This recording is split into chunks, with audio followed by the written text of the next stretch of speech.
yang kita maknai sebagai sesuatu yang benar itu akan memberikan emosi yang menyenangkan ketika ada peristiwa yang cocok dengan kebenaran tadi hadir di saat ini. Dan juga sebaliknya, ketika yang muncul adalah sesuatu yang tidak cocok dengan pemaknaan kebenaran atau prinsip kebenaran yang kita miliki, artinya itu kita anggap sebagai sebuah kesalahan, maka kita akan mendapatkan emosi-emosi yang tidak menyenangkan. Itu hal yang sangat-sangat wajar. Itu adalah sistem yang memang diciptakan oleh Tuhan sebagai penyaji hidangan agar jiwa bisa memenuhi tujuan atau visi dari hidupnya untuk kembali kepada Tuhan. Ya, kembali dalam arti dia memiliki kesadaran yang utuh bahwa dirinya itu memang bagian dari ketuhanan. Waalaikumsalam Teh Haya. Nah ini teman-temannya, ini coba ditanamkan secara utuh di dalam pemikiran kita ya. Apa tujuannya kita menanamkan ini secara utuh, pemahaman ini ke dalam diri kita, ke dalam pikiran kita?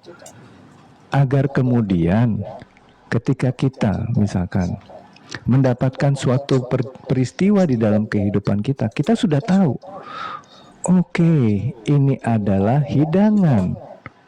Oke, ini adalah cerita yang akan membawa perasaan dan emosi. Dan perasaan emosi inilah yang kita butuhkan sebagai jiwa untuk bisa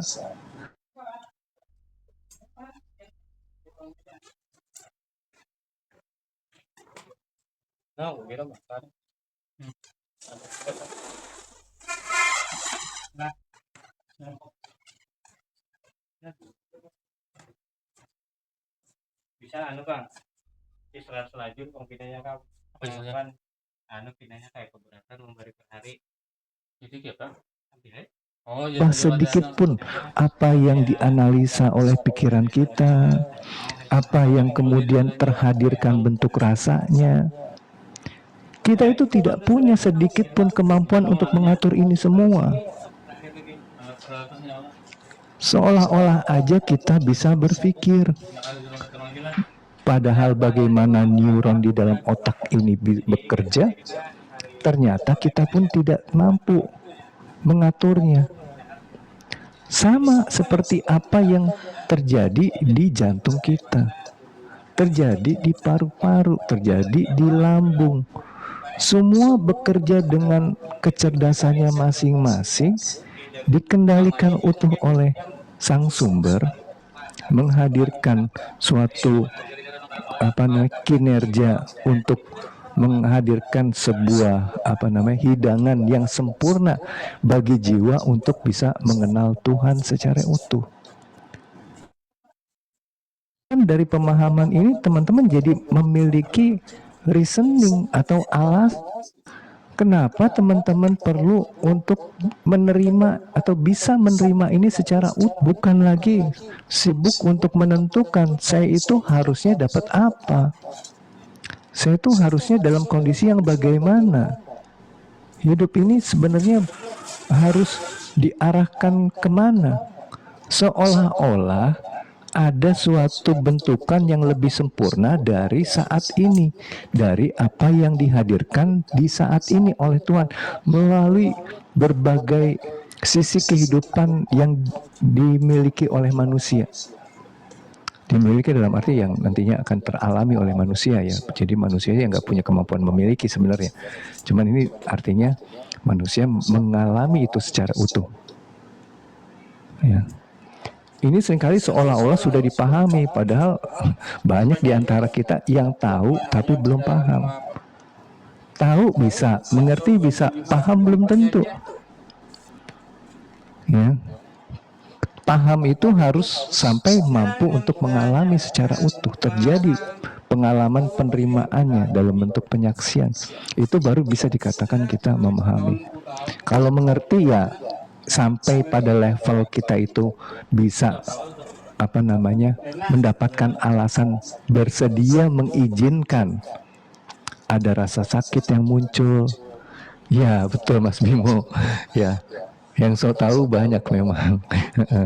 Merasa tahu aja, apalagi kalau misalkan diceritakannya dengan indah gitu loh, didengar pengetahuannya itu secara menyenangkan gitu. Biasanya terlena oleh cerita. Nanti setelah hadir di suatu room pembelajaran, ketika keluar balik lagi ke default yang sebelumnya gitu, yang tetap melihat kehidupan ini sebagai sesuatu yang perlu kita tentukan, dalam arti, oh saya nggak mau merasakan perasaan nggak nyaman ini, saya tuh nggak mau kalau saya itu sakit gitu loh. Padahal itu semua tidak ada yang diciptakan oleh Tuhan secara sia-sia. Kalau teman-teman mungkin sudah mengetahui sedikit tentang bagaimana Tuhan itu adalah sumber dari semua ciptaannya, dan semua yang terhadirkan adalah sesuatu yang memang Dia ciptakan. Artinya kita pun sebenarnya tidak perlu untuk melihat bahwa ada sesuatu yang tidak ada manfaatnya, karena itu diciptakan oleh Tuhan yang selalu menciptakan sesuatu tidak sia-sia, berarti ada manfaatnya. Di sini tugas kita hanya mencari tahu kemanfaatannya seperti apa. Lalu kemudian bagaimana kita menyikapinya agar kemanfaatan itu bisa terwujud. Kak, aku diselingkuhi, ditinggal tunangan secara diam-diam oleh pria yang aku temani dari nol. Begini nih, termasuk ya Kak, ini nama apa ya, ada simbol semangka apa ya. Jadi gini, sama, ini kan cerita.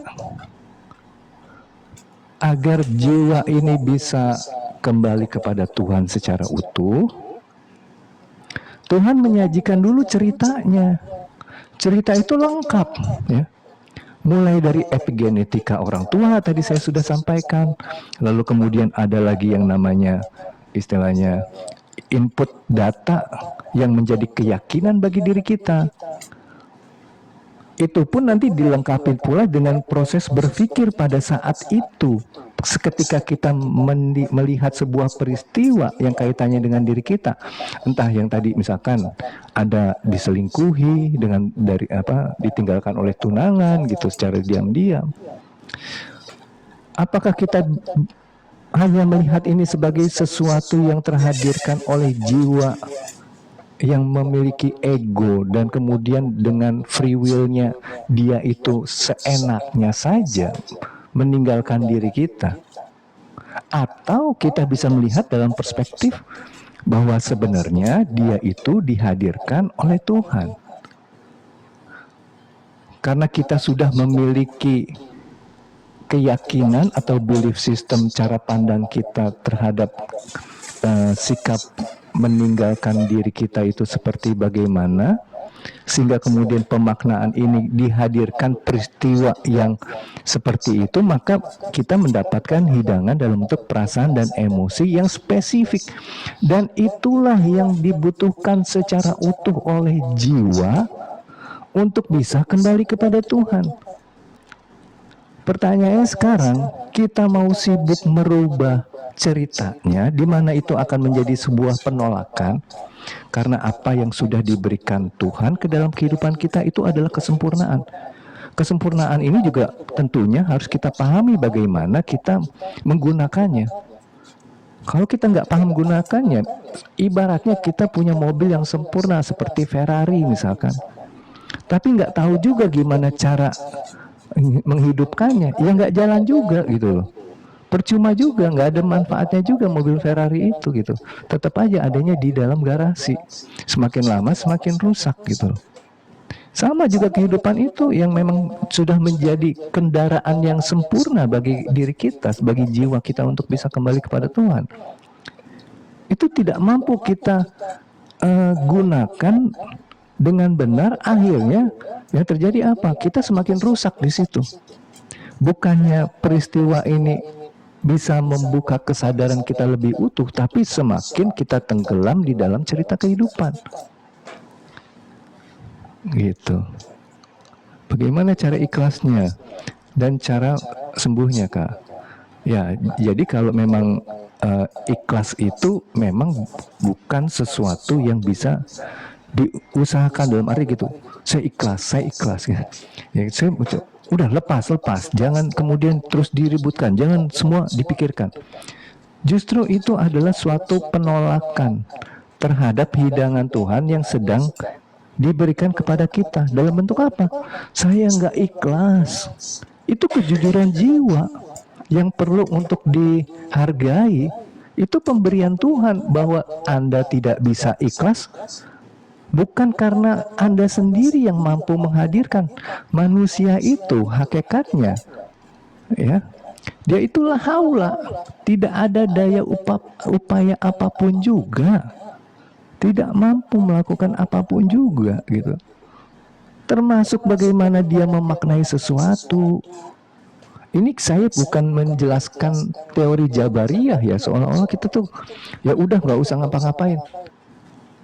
Keputusan teman-teman untuk nggak ngapa-ngapain atau mau ngapa-ngapain itu juga nggak bisa kita klaim sebagai itu adalah kita yang memutuskan. Ketika Tuhan menghendaki teman-teman mendapatkan konsekuensi emosi dampak dari keputusan kita untuk tidak ngapa-ngapain, itu adalah sesuatu yang ternyata dibutuhkan oleh jiwa kita. Tapi kalau kita nanti diarahkan untuk ngapa-ngapain, artinya konsekuensi itu dalam emosi-emosi yang mungkin secara frekuensinya tinggi karena kita ngapa-ngapain itu dalam bentuk perbaikan diri. Nah, ini akan mendapatkan suatu kondisi-kondisi yang menyenangkan, dan itu akhirnya menjadi sajian hidangan Tuhan untuk kita bisa lebih utuh lagi kembali kepada Tuhan. Istilahnya jiwa itu terbuka lebih besar lagi kesadarannya sampai mengalami pengalaman berketuhanan secara lebih utuh lagi. Ya, jadi kalau pengen ikhlas, jangan langsung kita menekan diri supaya ikhlas. Ayo lepas, jangan pikirkan, maafkan. Nggak begitu caranya. Terima dulu. Hidangannya bunyinya apa? Saya sakit hati, saya marah, saya merasa diabaikan, saya merasa dikhianati. Apapun juga, terima itu. Terima, bagaimana menerimanya? Melalui emosi-emosi yang sudah hadir secara sempurna tadi, kita rasakan secara utuh ketidaknyamanannya. Ini hadir jiwa yang tidak mau menerima, jiwa yang ingin marah, jiwa yang ingin mungkin berputus asa, merasa tidak berguna, tidak bermanfaat. Apapun juga yang terhadirkan melalui pikiran kita dan menghasilkan perasaan dan emosi, itulah hidangan yang paling tepat buat jiwa kita. Apakah kita akan mencari lagi selain dari apa yang sudah dihadirkan oleh Yang Maha Sempurna dan Yang Maha Tahu? Apakah kita masih menyaksikan hidangan Tuhan yang selalu memberikan apa yang kita butuhkan melalui sifat Rahman dan Rahimnya? Kenapa kita harus langsung sibuk atau menyibukkan diri mencari-cari apa yang tidak dihadirkan? Ya, hanya karena kita ada kecenderungan untuk mendapatkan sesuatu yang menurut kita lebih benar.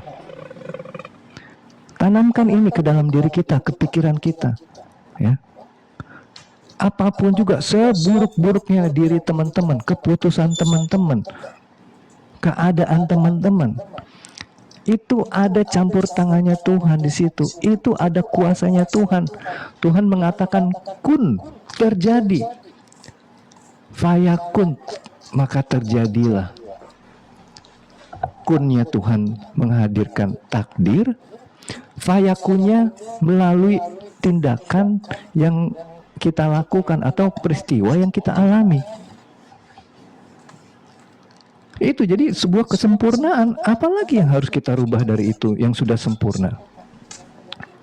Menolaknya bisa berarti kita tidak bersyukur. Kita udah tahu semuanya ya. Ketika kita tidak bersyukur, maka nikmat itu tidak akan ditambah oleh Tuhan. Ya, jika kamu mensyukuri nikmat-nikmatku, maka akan aku tambah. Tapi kebanyakan kita tidak mampu untuk bersyukur terhadap sesuatu yang kita rasa tidak cocok dengan kenyamanan diri kita. Kita selalu berpikirnya ini karena salah si A. A ini melakukan sesuatu yang buruk. Dia mengkhianati diri saya. Saya sudah menemani dia dari nol. Saya sudah berjuang mati-matian berkorban untuk dirinya. Tapi apa yang dia lakukan? Dia meninggalkan saya untuk orang lain. Muncul di sini banyak cerita. Wah, saya kurang ini, saya kurang itu, atau dia kurang ini, kurang itu, atau nyalahin lagi si perempuan yang lainnya gitu ya.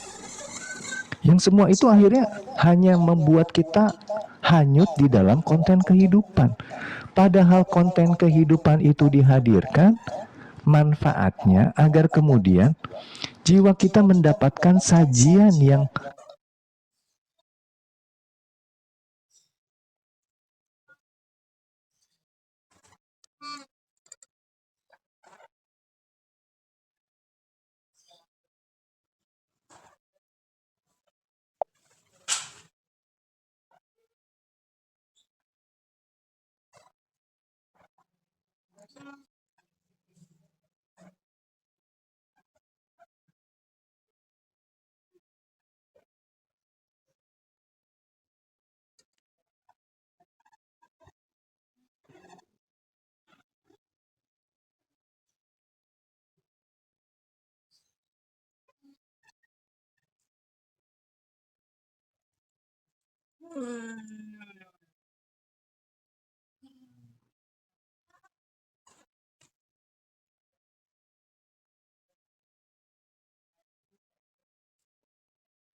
nggak hanya kejadian yang baik atau kejadian buruk saja, semua hikmahnya itu bagaimana kemudian semua itu akan bisa menjadi kebermanfaatan bagi jiwa kita masing-masing, dan itu kemanfaatannya agar jiwa ini bisa bertemu dan mengenal dia sebagai tempat kita kembali.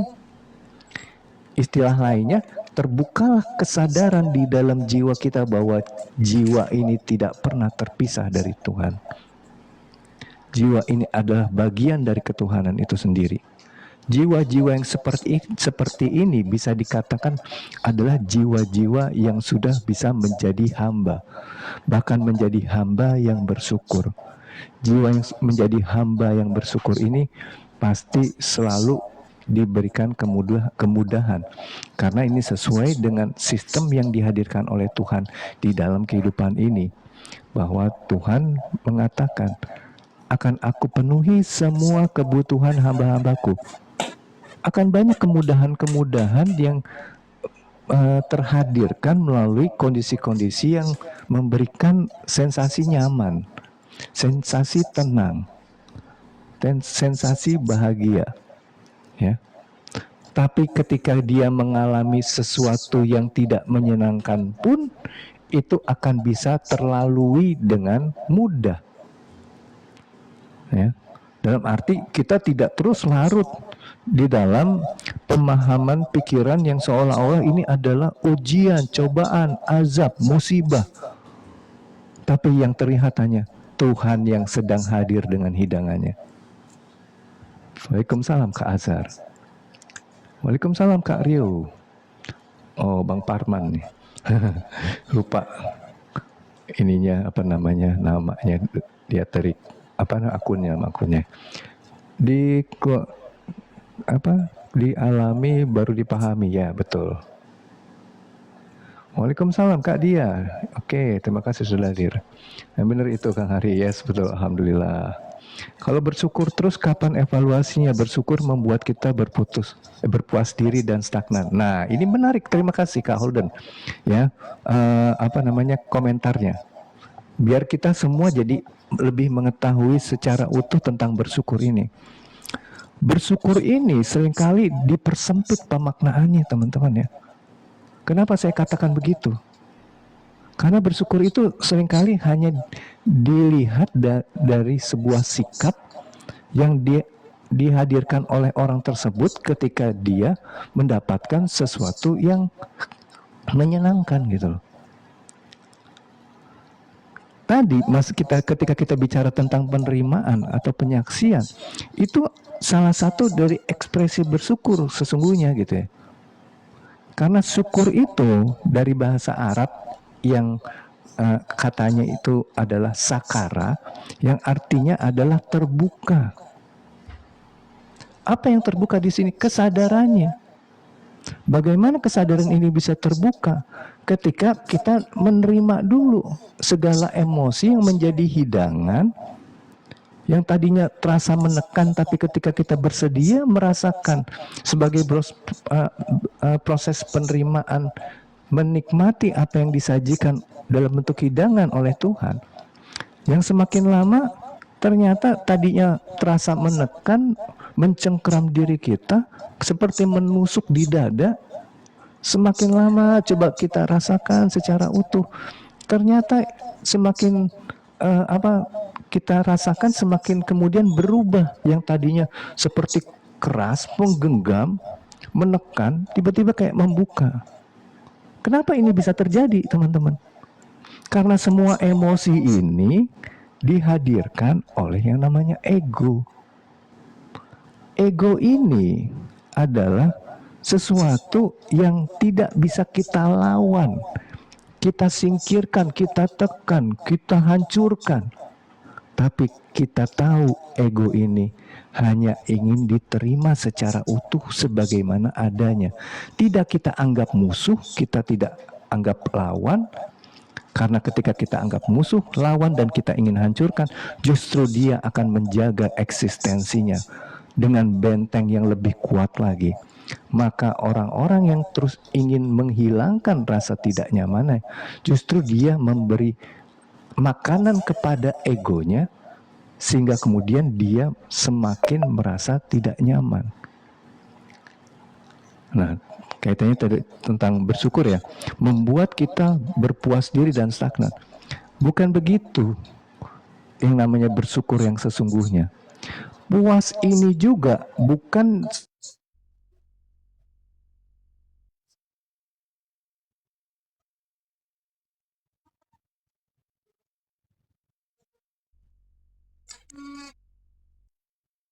namanya berserah diri. Jangan lagi dimaknai yang namanya berserah diri seolah-olah akhirnya tidak melakukan sesuatu tindakan kebermanfaatan atau inovasi. Jangan salah.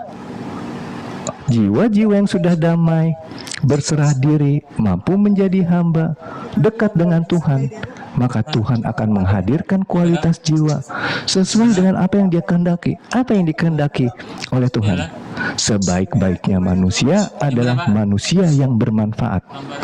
Jadi tidak mungkin orang yang puas, orang yang mampu bersyukur, hamba yang mampu bersyukur tadi, dia akan masuk kepada fase determinis atau ya udah aja, fatalisme yang udah nggak usah ngapa-ngapain, stagnan, enggak. Justru dia semakin terdorong oleh motivasi untuk menjadi manusia yang lebih baik lagi, karena di situ ada arahan dari Tuhan melalui kehendak-kehendaknya yang mampu dia rasakan, yang mampu dia kemudian jadikan sebuah motivasi untuk melakukan peningkatan kualitas diri. Dia akan diarahkan menjadi manusia yang lebih bermanfaat lagi, lebih kuat lagi, lebih mampu untuk menjalankan tujuan dari kehadiran di dalam kehidupan ini, yaitu membantu sebanyak-banyaknya manusia.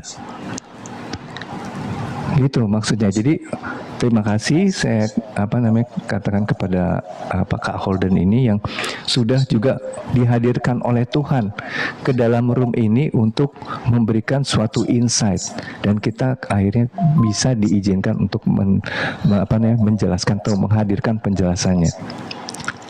Oke, ini dari Kak Karnis ya. Kenapa sering nggak nyaman? Karena dirinya punya karakter sensitif, jadinya peka banget sama reaksi orang lain. Harus gimana ya Mas? Pertama-tama kita harus bisa melihat dulu ya Kak Karnis, bahwa kesensitifan diri kita itu ya, itu adalah suatu skenario Tuhan yang sudah sempurna.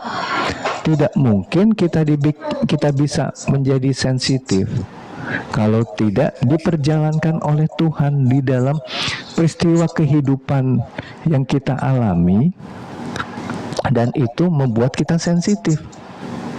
Entah dari epigenetika orang tua kita, lalu pengaruh lingkungan kita, bahkan ada luka batin yang kita alami di perjalanan hidup kita yang menjadi trauma dan pendaman emosi, maka kita terbentuklah sebagai jiwa yang sensitif, jiwa yang melekat pada identitas yang akan berekspresi dengan kesensitifannya. Nah, ini akui dulu sebagai kebenaran. Jangan kemudian kita merasa, atau mungkin kita melihat orang lain yang sensitif, wah itu nggak benar dia sensitif. Ya kan seharusnya dia bisa loh legowo gitu ya, bisa loh nggak baperan gitu loh, dengan teori gini cara berpikirnya, kan udah nggak usah baperan lah gitu loh. Lu tuh kurang jauh mainnya, lu tuh harus coba lagi, lebih ini lagi, lebih luas lagi, udah lebih profesional aja lah.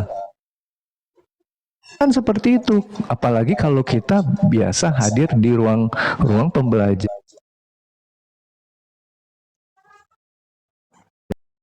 Perbaiki sebelum kita mengakui. Sebelum menyadari mengakui, langsung diminta untuk memperbaiki. Kalau kita belum menyadari mengakui, maka perbuatan kita melakukan sebuah perbaikan itu hanya memperkuat sisi ego kita. Karena untuk bisa menghadirkan kesadaran yang harus disadari dulu, diakui bahwa itu adalah kebenaran dan diterima secara utuh, disaksikan sampai akhirnya muncul kedamaian. Setelah damai itu baru kita bisa yang namanya melakukan suatu perbaikan. Tanpa itu semua, kita hanya memperkuat ego kita yang dia akan menipu diri kita dengan topeng kebijaksanaan, dengan topeng kebaikan-kebaikan. Maka nanti kebanyakan kita merasa, saya sudah memperbaiki diri saya sudah bersabar, saya sudah menerima, saya sudah menyaksikan. Tapi apa yang kemudian terjadi? Kenapa hidup saya begini lagi? Yang tadinya saya rasakan udah ada sedikit perbaikan, kok balik lagi? Ternyata cuman merasa sudah, gitu ya. Belum benar-benar melampaui, tapi hanya merasa sudah. Yang ini juga biasa terjadi secara umum. Kita hanya merasa karena apa? Keterjebakannya belum bisa menyadari dan menerima secara utuh. Ya. Jadi kembali lagi, bagaimana kita itu bisa merubah diri ini yang harus jujur dulu. Jujur membuat kita mampu untuk mengakui dan menerima. Ya, kalau kita nggak jujur, bagaimana kita mengakui? Pasti ini dianggapnya sesuatu yang buruk gitu. Tapi kalau jujur ya sebagaimana adanya aja. Oh, yang terasa apa? Oh, saya sensitif. Oh, saya pemarah. Oh, saya kecewa, saya sedih. Apapun juga itu. Oh, ini hidangan dari Tuhan. Diakui. Lalu kemudian diterima secara utuh. Dirasakan sebagaimana adanya sampai itu kemudian terjadi. Kembali lagi saya perlu ingatkan, ini semua proses yang harus memiliki fondasi yang namanya keikhlasan. Dalam arti kita ketika melakukan ini tidak menggenggam tujuan, dalam arti kita menjalankan saja, menikmati prosesnya saja sebagaimana adanya, tanpa memikirkan apa yang akan terjadi di masa depan. Karena kalau sudah tidak ada keikhlasannya, apa yang akan terjadi adalah kita itu akan terjebak masuk lagi ke dalam ego. Di mana ego ini menuntut ada suatu perbaikan diri berupa pencerahan, sehingga kita selalu ada di dalam posisi yang menurut pengetahuan ini adalah benar. Ya. Mau itu pengetahuan tentang kesadaran, spiritual, agama, apapun juga, pokoknya kalau menurut agama itu yang benar adalah puasa 30 hari. saya akan merasa bahwa saya sudah ketika 30 hari itu sudah terlampaui secara sempurna, dan pasti ada harapan diri saya setelah 30 hari terjadi, saya sudah menjadi orang yang bertakwa.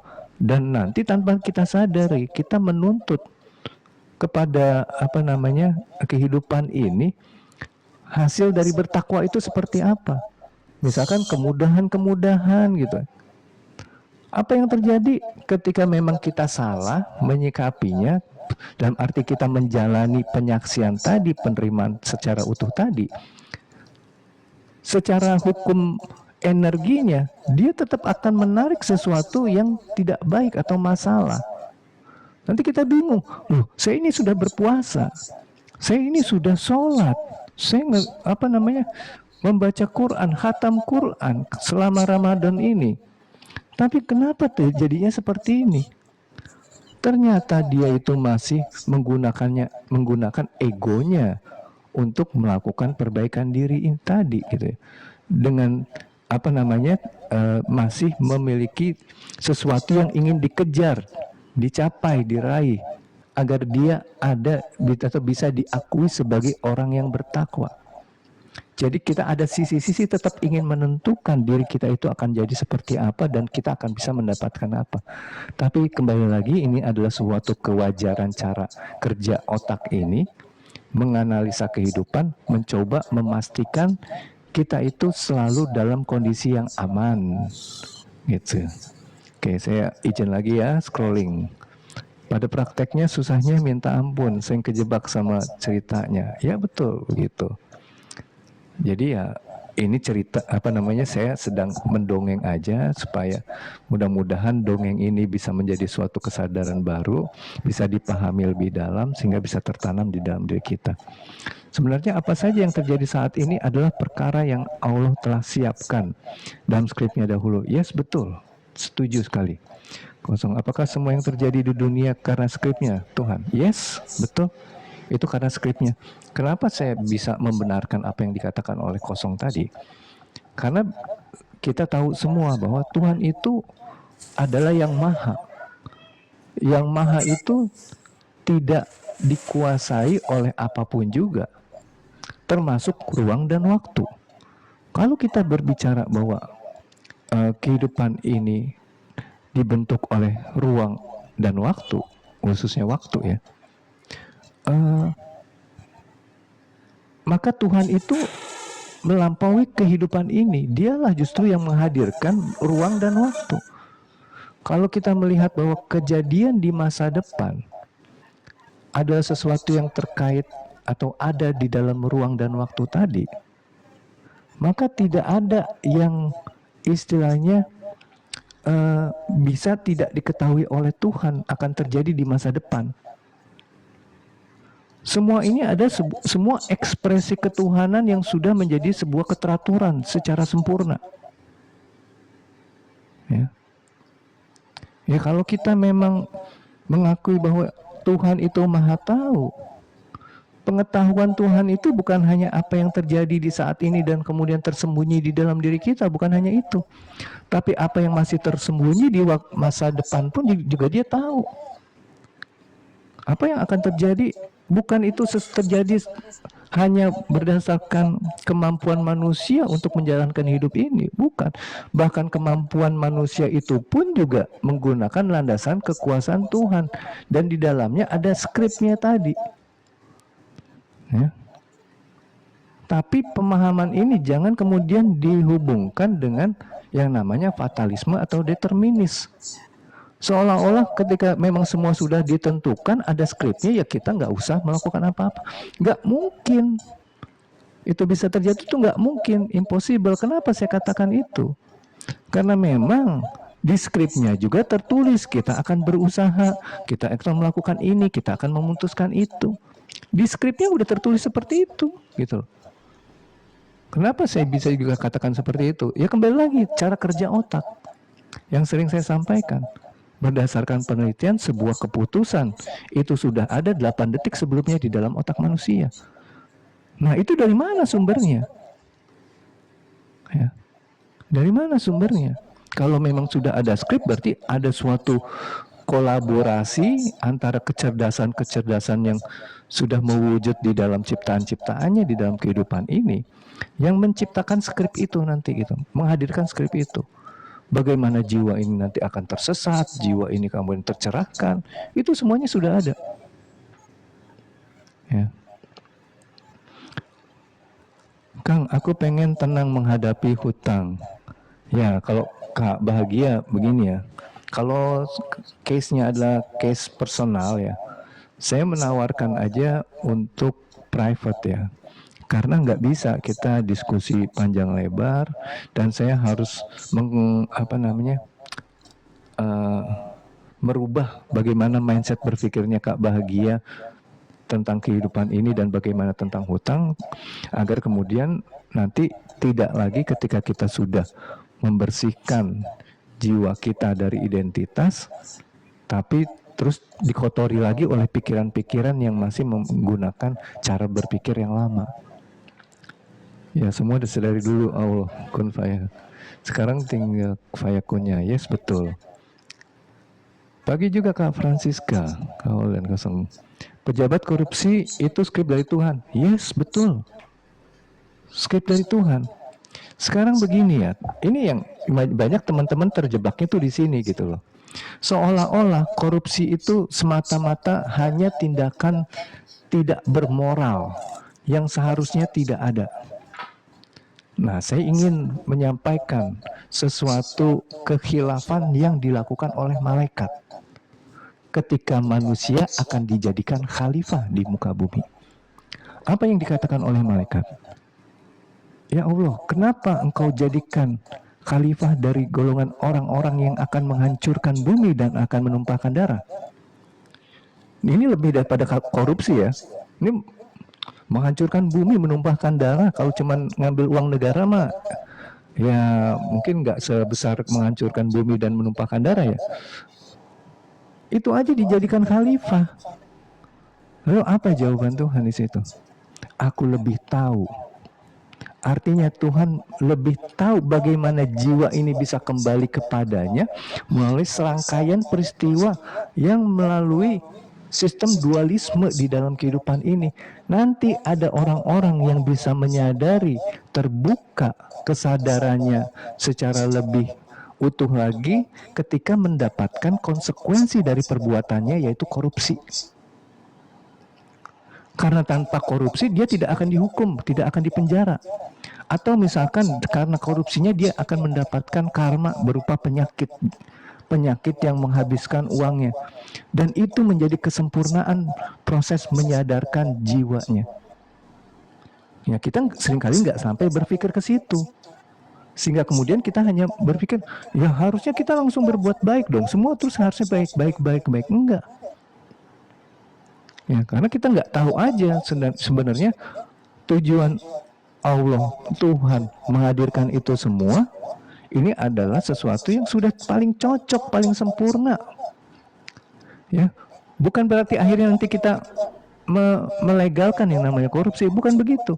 Hukum tetap terjadi, bahwa ada sebuah sistem di dalam kehidupan yang dibuat oleh Tuhan melalui hukum semesta ini, dan hukum yang dibuat oleh Tuhan melalui manusia dalam bentuk hukum-hukum legal gitu ya, itu tetap berlaku. Semua berjalan secara natural. Maka ketika nanti ada orang yang mencuri, mungkin dia akan berdalih seperti ini, loh kan saya ada di skrip kehidupan bahwa saya mencuri.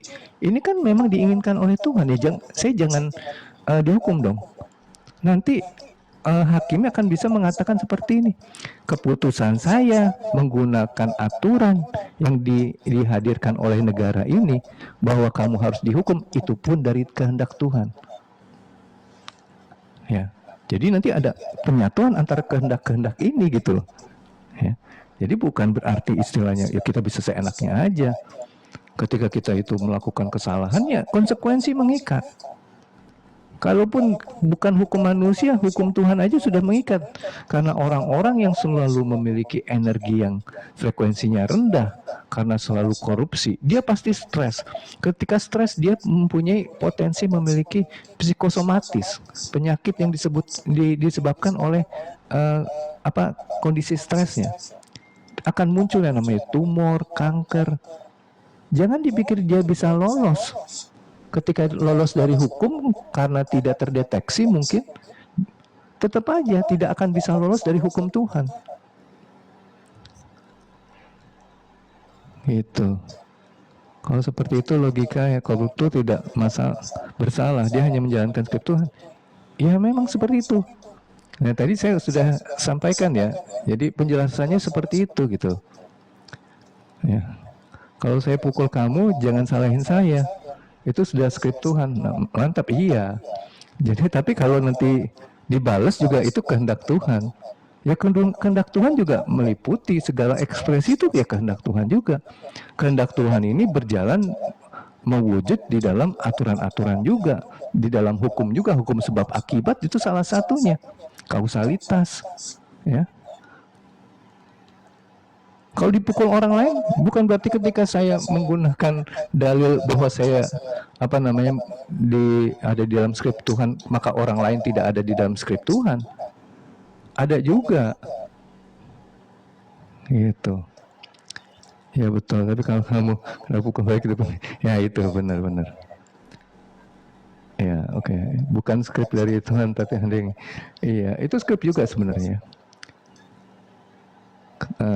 Benar, orang yang kesadaran itu oke.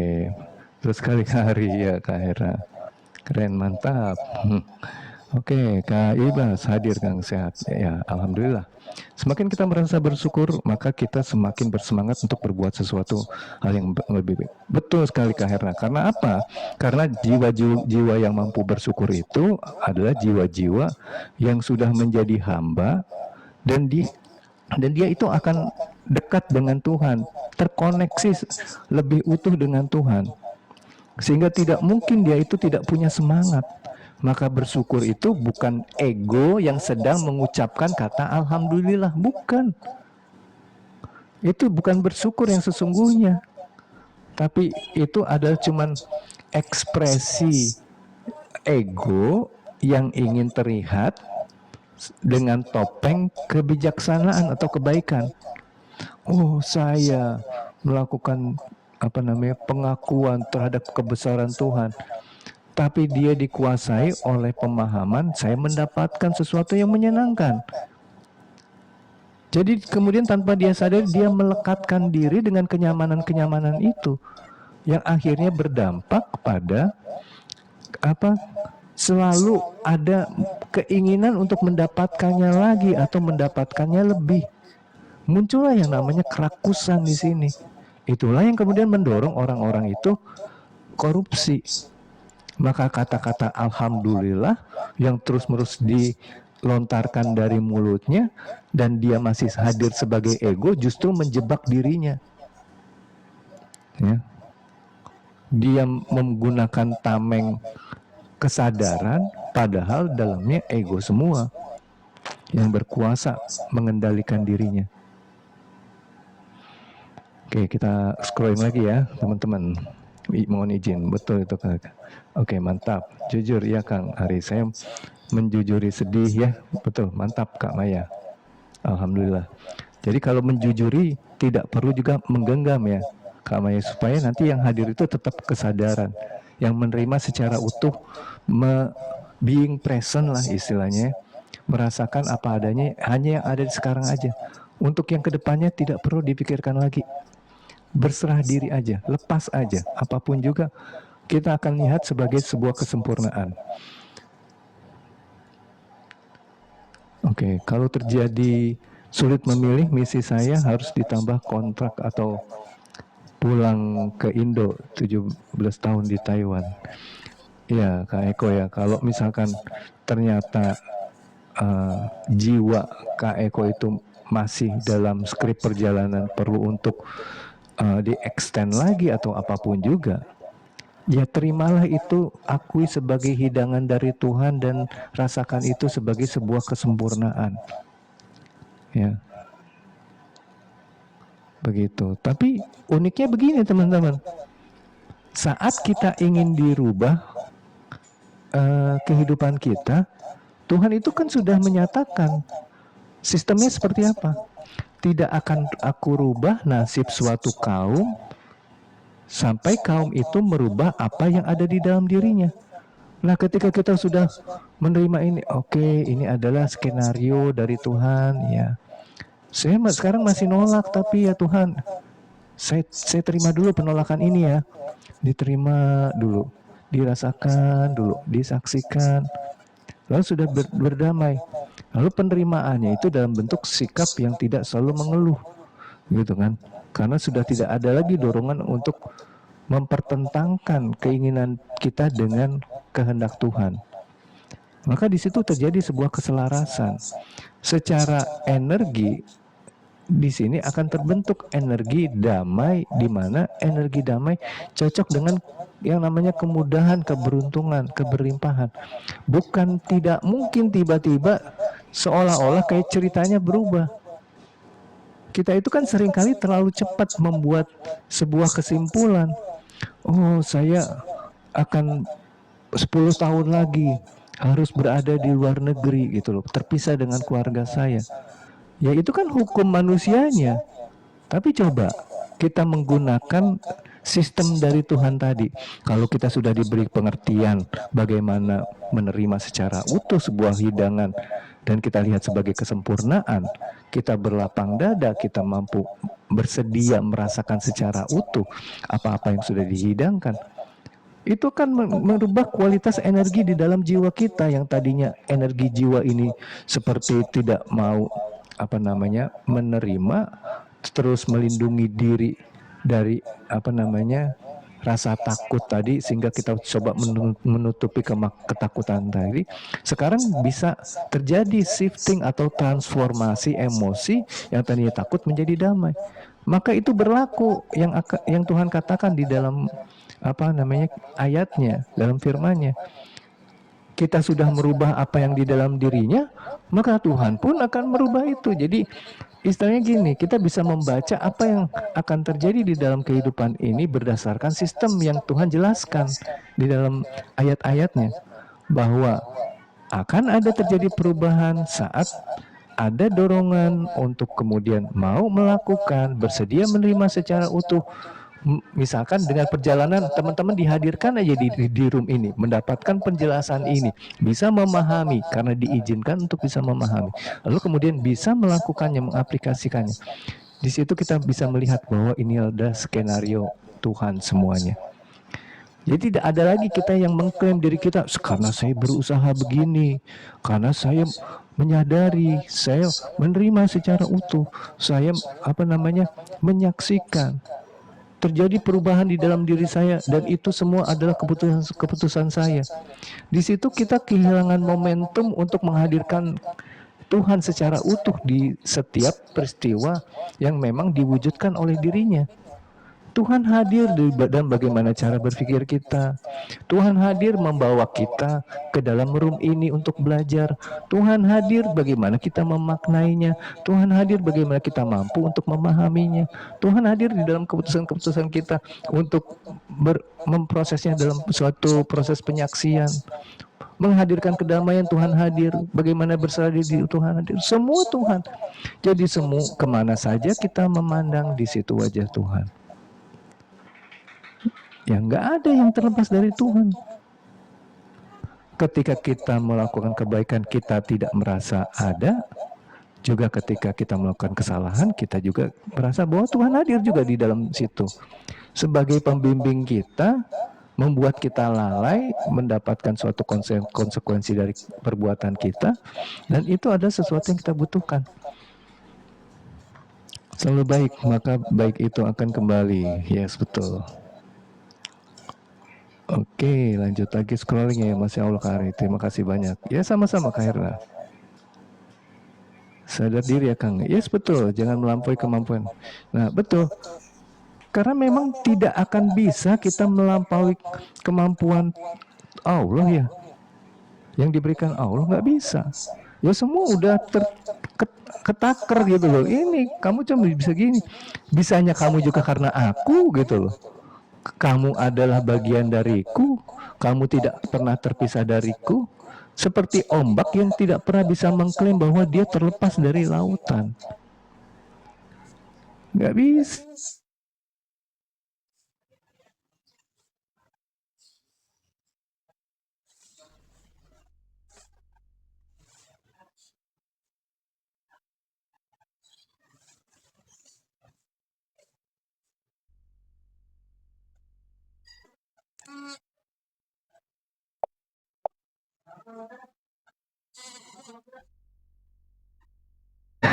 Dan semua keputusan itu adalah diri kita.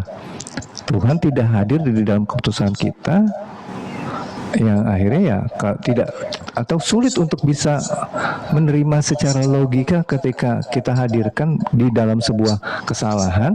Itu pun Tuhan hadir di situ. Kenapa itu bisa terjadi? Karena kembali lagi terjebak pada firman Tuhan yang mengatakan kebaikan itu datangnya dariku, keburukan akibat perbuatan kedua tanganmu. Padahal sebenarnya ayat ini perlu kita dalami lagi pemaknaannya, bukan hanya oh kalau yang baik itu Tuhan, kalau yang buruk itu manusia. Bukan hanya seperti itu.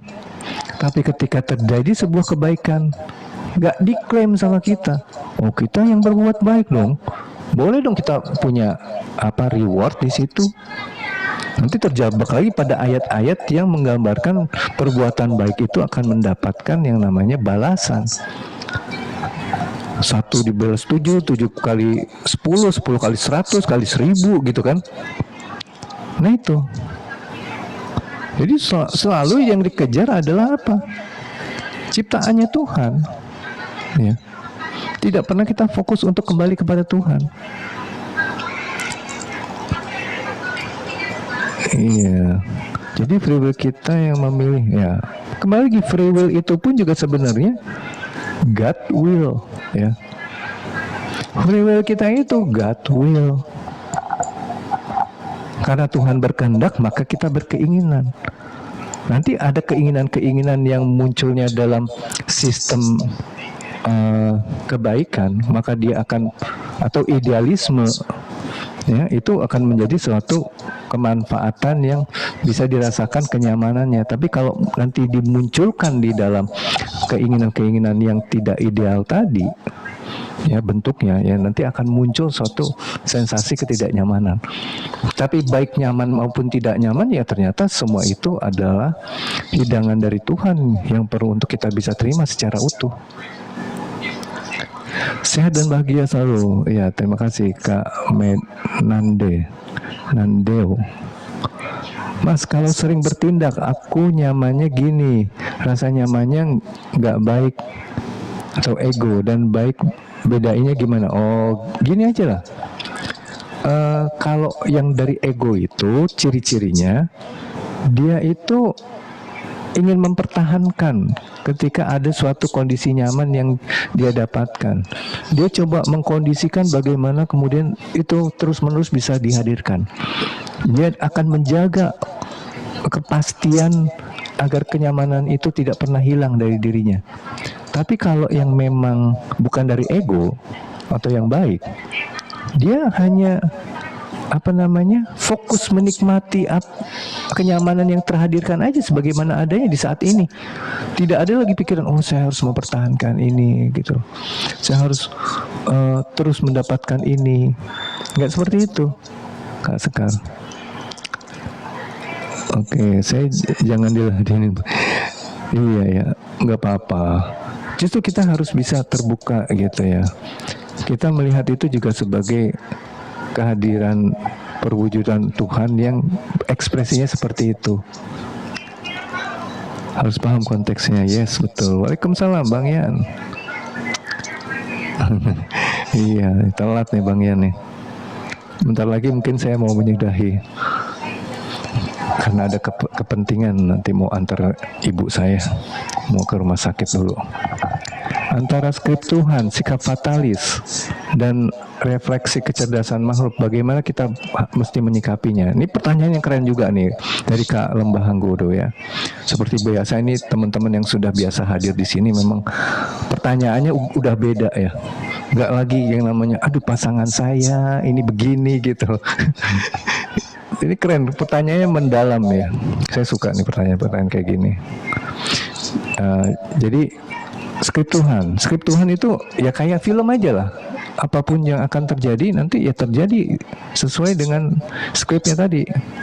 Scene by scene itu akan muncul gitu secara sempurna di diri kita, di orang lain, atau apapun juga ciptaan Tuhan gitu. Kalau fatalis itu bagian dari skrip Tuhan yang seringkali memaknai hidup ini dengan gambaran tidak perlu berusaha lagi ketika semua sudah ditentukan. Ya udah pasrah aja. Ya udah terima aja. Tapi yang menerima itu masih ego. Kenapa saya katakan masih ego? Karena dia tetap hadir sebagai fatalis tadi gitu loh. Kan saya fatalis, berarti nggak usah dong ngapa-ngapain. Sehingga ketika nanti muncul suatu dorongan, oh nggak boleh, itu nggak usah dilakukan, gitu. Padahal udah jelas ada dorongannya, gitu. Ada orang yang jatuh atau nenek-nenek yang butuh diseberangkan, dengan fatalisnya cenderung untuk tidak peduli. Nah ini kalau fatalis yang dalam pemahaman yang kurang tepat tentunya ya, dalam arti mungkin orang-orang yang Jabariyah yang melihat bahwa ya udah kita nggak usah ngapa-ngapain gitu, dia diem aja, kurang lebih seperti itu. Nah, ketika kita bicara tentang refleksi kecerdasan makhluk, di situ juga ada di dalam skrip. Kecerdasan ini adalah motor terwujudnya atau ya bisa terwujudnya sin-sin kehidupan ini gitu loh ya. Jadi yang paling utama itu skrip Tuhannya. Tuhan itu mewujud di dalam skripnya. Di situ ada sistem, ada ya hukum semesta tadi atau apapun juga, itu dia mewujud. Ciptaan-ciptaannya semua diwadahi oleh dia, termasuk salah satunya kecerdasan makhluk. Dimana kalau kita bicara tentang kecerdasan makhluk, itu adalah sesuatu yang dihadirkan melalui utusan yang namanya ruh ya. Ruh ini yang akan mengarahkan setiap energi yang ada di dalam kehidupan ini untuk berekspresi, saling terkait, saling berkolaborasi dalam dimensi dualitas benar salah, baik buruk, segala macam itu akan terjadi suatu keterkoneksian gitu. Ya, caranya menyikapinya ya mengalir. Ya, mengalir aja. Karena semua itu ya sudah ada ceritanya. Ya kita mengalir tapi tidak tenggelam di dalam alirannya. Kita menonton filmnya tapi tidak larut di dalam filmnya tadi. Begitu Kak Lembah. Mudah-mudahan bisa dipahami ya. Selamat siang juga Kak Bersemi. Kalau kita lagi ekonomi menurun, apakah harus langsung bergerak, berjualan atau diam dulu? Nah, kembali lagi kita pakai teknik energi ya. Karena kita tahu keberlimpahan, lakunya jualan atau apa-apa itu nggak lepas dari energi yang kita miliki di dalam diri. Ya. Tapi jangan pernah berusaha merubah energi ini ketika kita masih di dalam posisi ego tadi, dikuasai oleh ego. Karena nanti perubahan ini justru cuma menjebak atau mengelabui diri kita sendiri, seolah-olah kita sudah tidak emosi, tapi ternyata hanya menutupi. Jadi kalau ekonomi lagi buruk, pertama-tama sadari dulu apa yang terhadirkan. Ya boleh istilahnya diam dulu gitu ya. Diam tuh bukan nggak ngapa-ngapain ya, artinya menghadirkan kondisi sadar. Saya sadar ini sedang muncul pikiran takut, perasaannya juga ada, emosinya muncul. ketidaknyamanan, pengen bersegera melakukan sesuatu untuk merubah. Itu emosi tuh. Dirasakan dulu, terima dulu, sampai akhirnya ketika sudah mampu terbuka, muncul kedamaian. Nah, di situ nanti ada dorongan.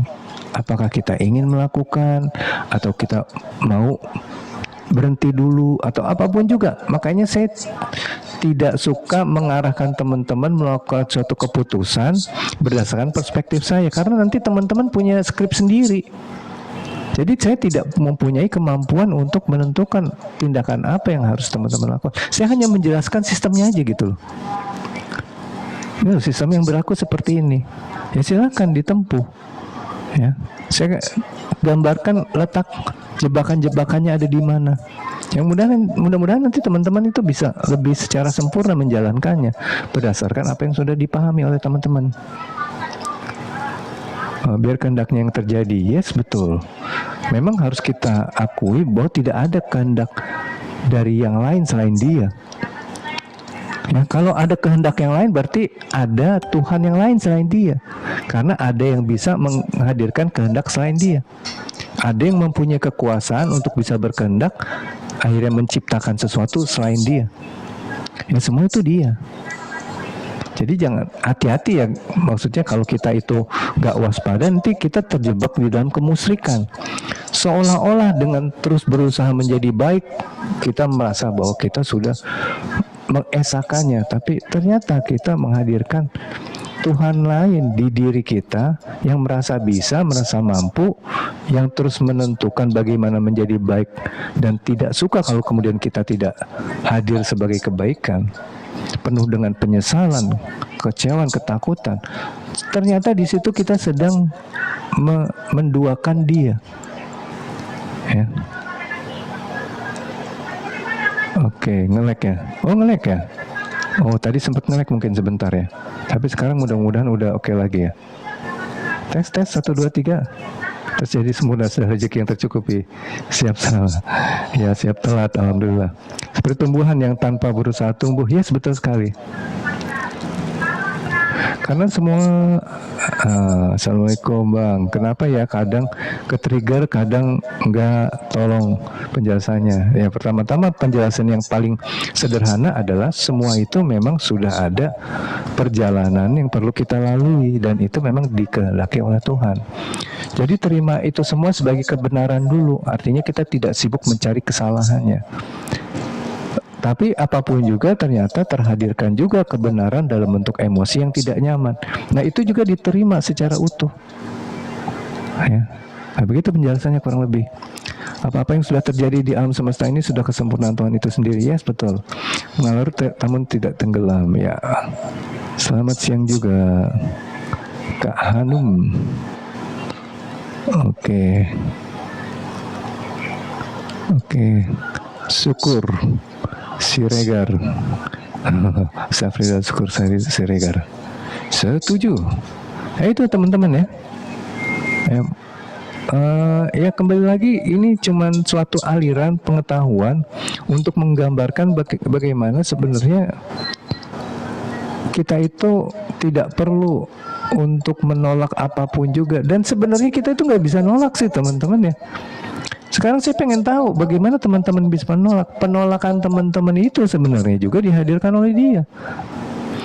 Kalau ada penolakan yang bisa dilakukan terlepas dari ketuhanan itu, berarti ada ketuhan lain selain Dia.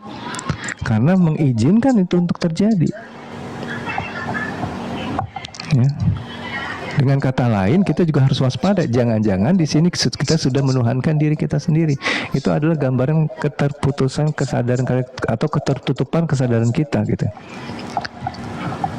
Iya, penolakan itu juga dihadirkannya, yang nanti ada konsekuensinya dari penolakan kita. Semakin terpuruk, mungkin sampai satu level karma yang sudah terpenuhi, akhirnya jadi bisa bangkit, gitu. Ya kadang-kadang kan manusia harus sampai kejeduk yang nggak cuma kesenggol sedikit gitu ya. Kejeduknya sampai kenceng banget baru, oh iya bener juga ini. Selama ini saya kemana aja? gitu. Oh, selama ini ternyata saya itu perlu nolak ini, nolak itu, biar kejedotnya lebih kenceng lagi, biar saya sadar gitu. Akhirnya kita juga nggak menyalahkan Tuhan di situ, nggak ada yang salah akhirnya. Itu ya teman-teman. Jadi kembali lagi perlu kita pahami secara utuh bagaimana bentuk kehidupan ini diciptakan oleh Tuhan. Sebagai perwujudan darinya, ekspresi-ekspresi sifat keilahian dan juga asmanya, dan itu adalah semua merupakan kesempurnaan dalam baik dan buruknya, positif dan negatifnya, yang jangan lagi kita hilangkan Tuhan di dalam setiap ciptaannya. Mudah-mudahan bisa dipahami di sini ya, biar teman-teman tuh apapun juga akhirnya terima dulu. Udah tahu sekarang nih alasannya kenapa kita perlu nerima. Alami aja dulu secara total. Karena itu yang memang dikehendakinya. Ya. Rasakan penolakan-penolakan sedang hadir. Oh, Tuhan hadir. Tuhan hadir. Terus belajar sadar sebentar-sebentar. Menyadari. Oh, lagi muncul nih Kang Ari yang ngomong, yang lagi sharing pengetahuan, pengalamannya. Saya sebagai kesadaran melihat itu terjadi gitu. Jadi seperti, ya ini mungkin kalau di bahasanya agak terlihat ya kurang pantas untuk disebutkan gitu loh. Tapi kayak Tuhan yang sedang mengalami pengalamannya sendiri. Oh, ini muncul nih. Saya yang berpikiran seperti ini, otak berpikir begini, jantung tiba-tiba berdetak, perasaan mencekam, hadir segala macam. Muncul, hadir, hilang, muncul, hadir, hilang. Dilengkapi dengan teknik-teknik, dengan usaha-usaha, dengan aliran-aliran. Semua muncul, bertahan, hilang, muncul, bertahan, hilang. Udah begitu aja gitu. Jadi tidak lagi kita dikuasai oleh itu semua, kita jadi bisa yang mewadahi, meliputi semua ciptaan Tuhan. Di situ kedekatan dengan Tuhan itu akan terjadi secara utuh. Kalau teman atau suami suka bohong, kita terima dulu atau perlu dinasihati? Diterima dulu. Ya. Bisa jadi ini hanya sesuatu yang sedang hadir di dalam suatu sistem pembersihan jiwa kita, di mana masih banyak emosi-emosi yang melekat di jiwa kita melalui identitas dan emosi yang hadir di diri kita. Maka ketika kita sudah mampu menerima dan berdamai, di situ energinya akan menjadi energi yang frekuensinya tinggi, dan itu cocok dengan yang namanya kebaikan. Maka bisa jadi sesuatu yang salah berubah dengan sendirinya, karena sesuatu yang buruk itu seringkali hanya menjadi suatu pengingat bagi jiwa kita untuk menerima secara utuh, membersihkan jiwa kita. Ya, nanti berubah sendiri. Nah, gemes ini adalah emosi yang perlu disadarinya hadirnya, dan kemudian kita rasakan secara utuh. Oh, kesel nih, kayak pengen tabuk nih gitu. Kan seperti itu ya. Nah, itu dirasakan aja secara. Ya, terus nanti coba lihat setelah udah berdamai, tiba-tiba ngerasa ada suatu pemaknaan baru muncul di dalam pikiran kita. Kayaknya emang nggak perlu ya. Ngapain juga ya? Tuh orang juga saya kasih tahu juga nggak akan dengar pasti. Muncul tuh kayak gitu. Itulah proses pencerahan tuh bisa kayak gitu. Tiba-tiba ada, oh iya ngapain ya saya nggak melakukan ini? Nggak ada gunanya gitu, nggak ada manfaatnya. Kenapa bisa terjadi suatu perubahan pemaknaan tadi? Karena kualitas emosinya juga udah berubah. Yang tadinya kualitas emosinya itu selalu frekuensinya rendah, sehingga ada kekhawatiran menguasai yang pengen cepat merubah, timbul hayalan kalau tidak berubah akan menjadi sesuatu yang lebih buruk lagi, yang akan mendegradasi kualitas hidup kita. Begitu sudah berubah menjadi damai, beda lagi, muncul pemaknaannya, tampil kebijaksanaan yang melihat bahwa bukan tugas saya yang ngatur ini semua, ada Tuhan di sini yang akan merubah ini semua. Nah kita nggak, itu sudah suatu sistem gitu ya. Jadi ikutin aja di sistem itu, ya. Ketidaklayakkan kita apa boleh didampakkan ke saudara yang lebih kaya. Ya sekarang kalau ada emosi ketidakkayaan gitu ya, rasa kemiskinan lah istilahnya, emosi kemiskinan, rasa kekurangan, itu diterima dulu, dirasakan dulu secara utuh. Terlepas nanti apa yang akan muncul di dalam pikiran kita, apakah kita perlu menampakkan ini atau tidak, ya diikuti aja nanti setelahnya. Saya gemes ya bun. Nasihati bisa lemah lembut gak? Oke. Ya jadi kalau saya sih nggak langsung nasihatin gitu loh. Karena tidak perlu juga harus kita bakukan bahwa orang itu bisa berubah dengan nasihat lembut. Nggak perlu. Karena kalau tiba-tiba dengan rasa ikhlas kita ketika kita mampu berdamai itu sudah mampu merubah dirinya, buat apa kita nasihatin? Atau dorongan kita melihat kenyataan pemaknaan di dalam pikiran kita ternyata menasihati itu tidak akan bisa merubah dirinya, ya kita juga nggak perlu terus jadi gemes pengen nasihatin gitu loh. Pasti gemesnya juga udah hilang, berubah. Skrip Tuhan berjalan di sini saat ini sekarang, yes, tapi kita sudah merekayasa, betul. Nah itu. Tapi kembali lagi, merekayasa juga uniknya, itu bagian dari skrip juga. Ya. Jadi kembali hadirkan Tuhan di setiap kondisi ya, apapun juga itu Tuhan hadir gitu loh. Berarti kalau anak misalkan suka membantah itu akibat ada pada diri kita, yes betul. Apalagi kalau kaitannya tentang anak ya, nggak bisa tidak bisa ditolak bahwa sumbernya dari orang tua sih. Ya, makanya orang tuanya lah yang coba perbaiki. Apa yang muncul di luar diri kita itu adalah tampilan jiwa kita sendiri yang tidak kita sadari. Yes, setuju. Takutnya tersinggung bila dinasihati, bang. Saya nggak mau bergesekan. Ya makanya diterima dulu, Kak Nur ya. Jadi dirasakan dulu kegemesannya tadi. Ya weslahnya tapi dengan kesadaran ya Bu Ikun ya, bukan kayak udahlah males lah gitu loh. Ya itu masih ada ego yang ini gitu loh, tapi ini kesadaran, pemahaman yang jernih gitu loh. Iya ya, saya tuh tidak punya kemampuan, omongan saya bisa jadi sesuatu yang lebih menyakiti dirinya. Itu tuh timbul yang kayak begitu gitu loh. Bukannya aduh udah males lah gitu, nggak gitu. Ada cara menghadirkan Tuhan di lengah berjubelnya penonton bola di stadion. Kalau menghadirkan Tuhan ya kembali lagi itu nggak bisa sesuatu yang ujuk-ujuk muncul gitu. Perlu suatu proses ya, mulai dari belajar sadar, belajar mengamati, belajar menerima atau menyaksikan, sampai kemudian mampu berdamai, agar kemudian ketika kita diarahkan hadir di dalam suatu crowd yang mungkin tidak bisa menghadirkan ketenangan, ya kita bisa lebih mudah itu memprosesnya, ya, menghadirkan Tuhan. Oh ya ini. Bahkan akhirnya kita hanya melihat tampilan perwujudan Tuhan di dalam apa?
scratch, setiap scratch yang membentuk ini semua, ya, ini adalah hasil dari penyaksian.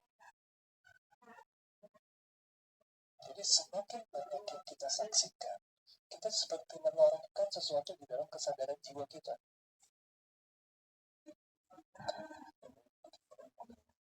Rasa itu tidak memisahkan rasa itu dari jiwa, tapi ketika semua rasa itu bisa hadir secara utuh, tapi tidak menenggelamkan diri kita, sedang terwujudkan dari wajah itu, tentunya bukan secara fisik, tidak mungkin untuk hadir dalam bentuk yang kasat mata. Kalau kita lihat anak kita tidak sesuai dengan yang kita berarti cara edukasi bahasa Inggris betul, karena ketika kita ada gejolak anak ini tidak sesuai dengan apa yang kita inginkan, secara otomatis emosinya juga relate bahwa saya tidak suka dengan apa yang anak saya tampilkan.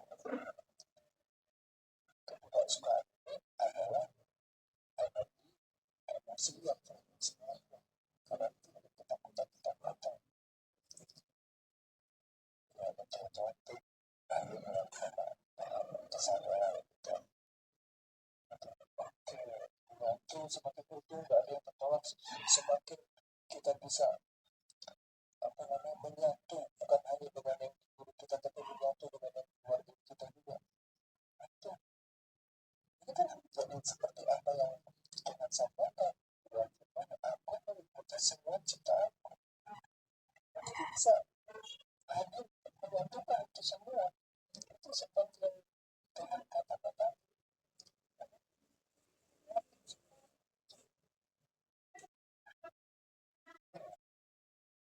Jadi itu yang perlu kita sadari di dalam kehidupan ini, agar mudah-mudahan cara kita menjalankan kehidupan ke depan itu udah mulai beda ya teman-teman. Saya kalau marah ditahan cuma siap. Jadi coba nanti kalau teman-teman yang masih dalam kondisi stres, untuk mendampingnya, untuk bisa memahami lebih jelas lagi, karena seringkali energi teman-teman yang mungkin terlalu stres ini tidak bisa ditembus melalui pertemuan di room pembelajaran TikTok ini bulan ini. Jadi butuh energi yang secara khusus kita itu berbicara secara private, gitu. Itu bisa tembus, itu pun juga kalau ada kesediaan, tapi kadang-kadang semua juga ada waktunya. Satu pertemuan mungkin harus disusul dengan pertemuan berikutnya, ya, yang mana nanti semakin lama energinya ini akan bisa menembus gitu, ya. Tapi syaratnya kembali ke ikhlas, jujur, ya. Rasa nggak suka dan rasa suka diterima saja dulunya, sebetulnya kalau sakit benar hanya saja hati-hati penerimaannya, bukan dengan menduga tujuan, tapi hanya menikmati setiap perjalanan penerimaannya. Itu teman-teman ya. Ya mudah-mudahan apa yang kita pelajari setiap harinya, saya coba hadir mengalirkan semua pengetahuan yang saya miliki dan pengalaman yang saya alami. Insya Allah Tuhan mengizinkan ini semua untuk dipahami juga oleh teman-teman yang ada di sini, yang bisa hadir, yang bisa belajar, yang biasa belajar di sini, juga mudah-mudahan akan menjadi suatu motivasi untuk belajar lebih sering lagi. Bahwa ini nanti anak aja 21 tahun memang tidak dekat dari kecil diarahkan untuk fokus kerja. Nah, memang kalau kita ingin ada perubahan di anak, juga orang banyak ada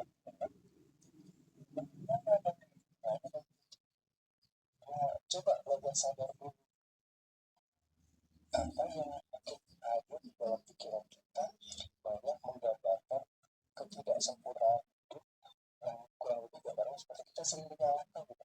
Oh ini nggak benar, ini harusnya begitu, Coba tindakan menyalahkan itu disadari hadirnya dan kemudian dipahami kenapa kemudian tindakan menyalahkan itu seringkali hadir. Apakah karena ada ketakutan berupa yang kita rasakan sebagai emosi? Nah, coba emosinya itu kemudian diterima dalam bentuk penyaksian. Nah, saya ingatkan salah. Cuma caranya untuk bicara secara kode nggak jelas nih maksudnya. Maaf. Terima kasih ya Kak. Nah itu aja teman-teman mungkin ya. Bang kalau penyaksian tanpa kejelasan akan muncul di apalagi bisa. Jadi kalau penyaksian itu masih hadir sebagai ego, biasanya kita hanya ingin menghadirkan sesuatu kenyamanan ke dalam diri kita. Tapi yang namanya penyaksian itu harus lepas dari tujuan.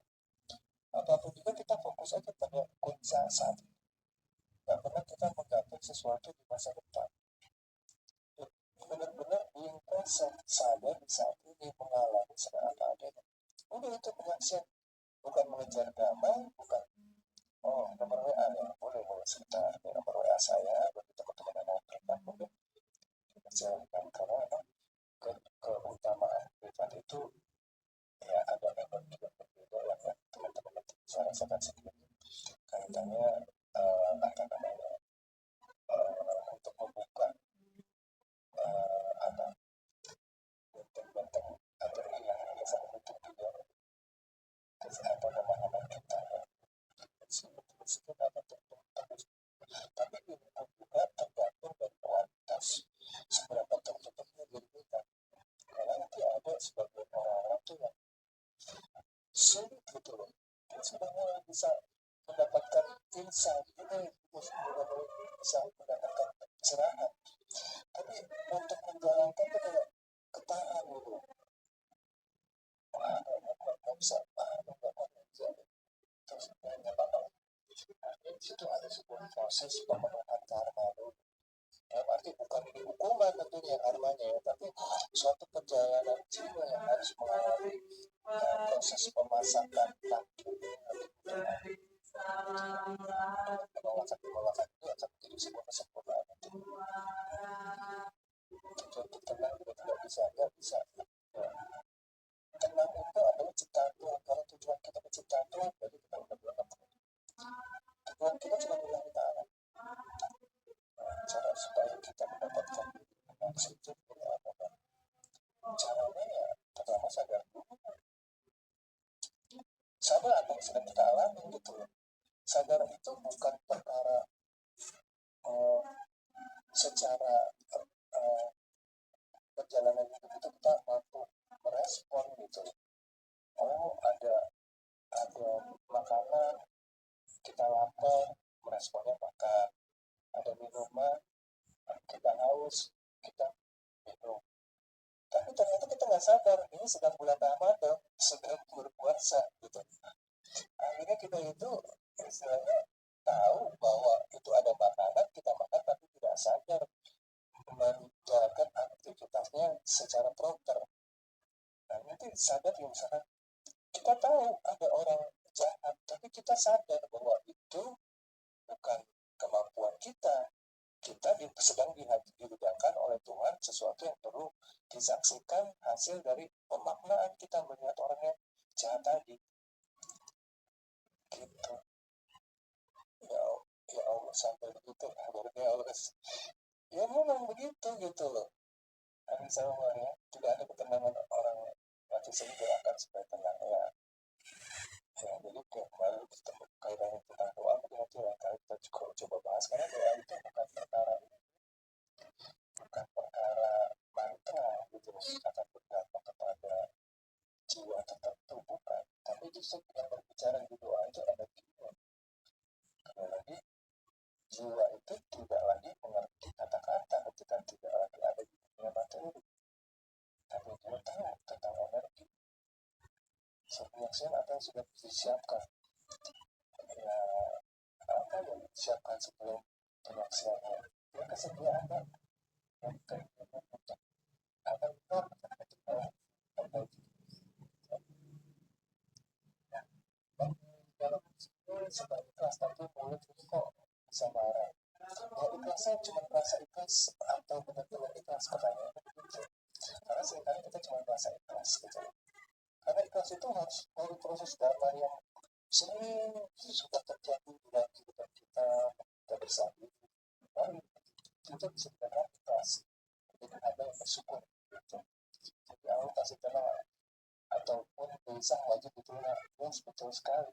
Wajib dalam pemahaman sistem idealismenya ya. Bukan itu kita harus terima harus gitu. Karena kita menolak juga tadi kita sudah bicarakan itu bagian dari skripnya juga. Itu dengan kesadaran kita bagaimana kan. Mati suri itu ya berhentinya ini kesadaran fisik manusia. Ya hadir utuh sebagai kesadaran jiwa, tapi ya si jiwa ini nanti mungkin ada bagian-bagian dari kualitas kesadarannya yang akan bisa melihat sesuatu yang tidak mampu dilihat ketika dia sedang ada di kesadaran fisik gitu ya. Dan bisa melihat itu gitu, bisa melihat sesuatu misalkan tentang waktu itu udah beda lagi perspektifnya di orang jiwa-jiwa yang MDM gitu atau mati suri.